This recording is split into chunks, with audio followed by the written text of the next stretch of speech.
the Honourable Minister of Niger Delta Affairs, Senator Godswill Akpabio, the Honourable Minister of State for Budget and National Planning, Prince Clem Agba, the convener and senior special assistant to Mr. President on Niger Delta Affairs, Senator Itai Enang, stakeholders present, honored guests, ladies and gentlemen.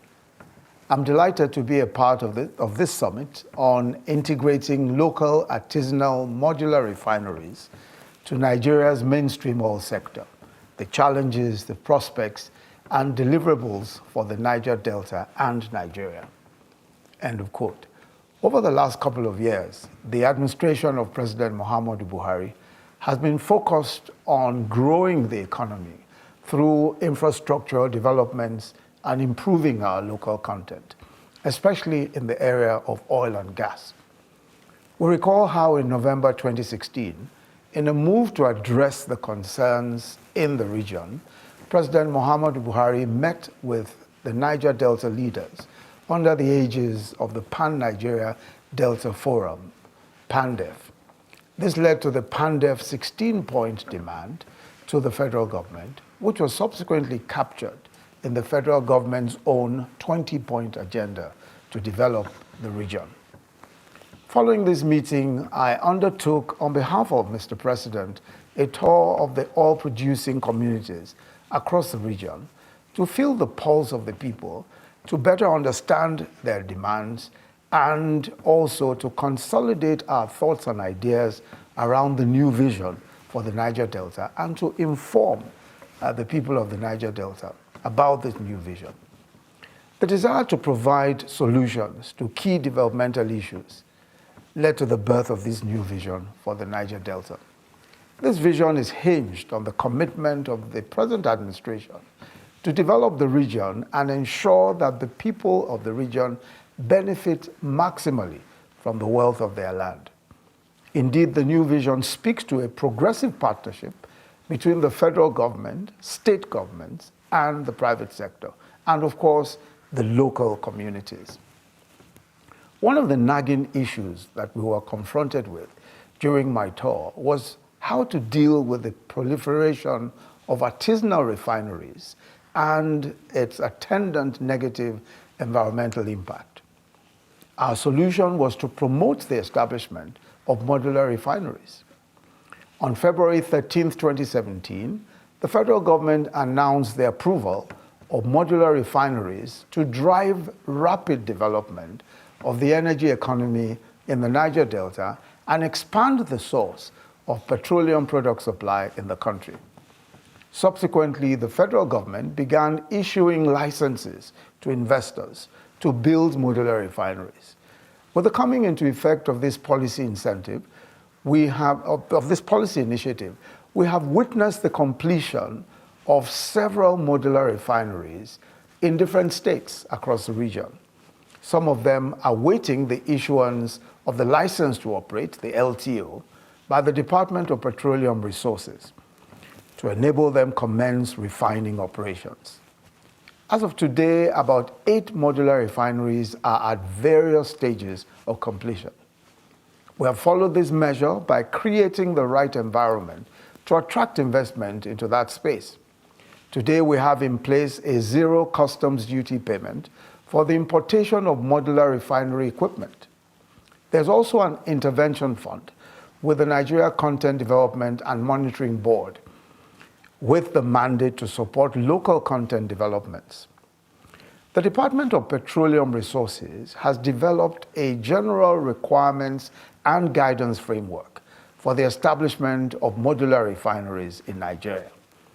Under this framework, provision has been made for artisanal refiners who wish to evolve their methods. These artisanal refiners will be seen as investors and considered for strategic equity partnerships with technical and financial partners. The transition from artisanal refineries to modular refineries has been delayed because of the operator's expectation that this process will be fully underwritten by government. However, what this framework envisages is a private sector-led partnership with equity participation from the state governments or its agencies, registered local cooperative societies, and the integration of regional refinery stakeholders with a private investor having majority equity. This is the sustainable model. I believe that this summit will fashion a workable and viable blueprint that will guide and facilitate the integration of artisanal and modular refinery operators into the mainstream of the oil and gas sector.